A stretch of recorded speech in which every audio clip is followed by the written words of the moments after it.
এই নিচে যে গাধাটা দাঁড়িয়ে আছো কার কাছে আসে রে? কার কাছে আসে সেটা তো জানি না, কিন্তু ছেলেটা বেশ হ্যান্ডসাম দেখ। মাঝে মাঝে আমার ইচ্ছা করে নিচে গিয়ে ওনাকে জিজ্ঞেস করি, আপনি কি একটু আচার খাবেন? তো যাচ্ছিস না কেন?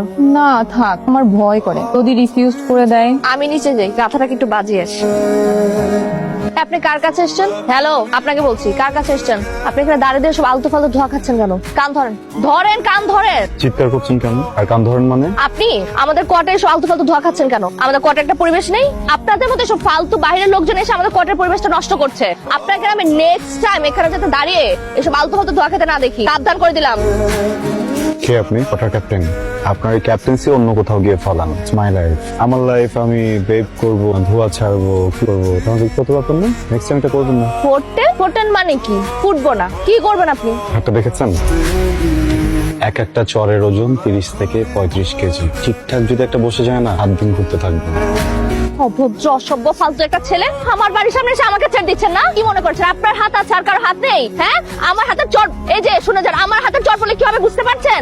আপনি কি ভেবেছেন আপনার শুধু হাত আছে না, আপনি থাপ্পড় দিতে পারবেন, আমার হাত নেই? আমি না এরপর যদি দেখেছি আমি কিন্তু মায়ের একদম তক্তা বানা দিব। কি হয়েছে? আমি কি আচার নিয়ে নিতে আসবো? আর একটা ফালতু একটা ছেলে, রাগে না আমার গাটা জাস্ট জ্বলতেছে। আর একটা দিন শুধু আসুক। আর একদিন আসলো না, তুই আবারও কেঁচা খাবি। ছেলেটার দম আছে, দেখলেই বোঝা যায়। ওর দম আমি গম বানিয়ে তারপর ছাড়বো। আর একটা দিন শুধু আসতে দাও। আপনার ধোয়া ছাড়ার মেশিনটা কোথায়? ওই মেশিনটা যেটা দিয়ে আপনি সবসময় ধোয়া খান, কোথায়? এখানে খাওয়া যাবে না। আচ্ছা, আপনার কাছে টাকা হবে? 300? তো এত কিন্তু কেন করছেন? চলেন রিক্সা ডাকেন। রিক্সা লাগবে না, গাড়ি আছে। আমি রিক্সাতেই যাবো। চলেন তো, চলেন। ঠিক আছে না? খারাপ লাগতেছে, বমি লাগতেছে। পানি বলবো? নিশ্চয়ই কিছু বেজেছে, মাথা ঘুরতেছে, বমি আসতেছে। তো পানি নিয়ে আসি, পানিটা খেলে সবকিছু ঠিক হবে। না ঠিক হলে তারপর আপনি ফোন ইচ্ছে করে করছেন। ওয়েট ইচ্ছে করে করছেন, এটা বোধহয় কিছু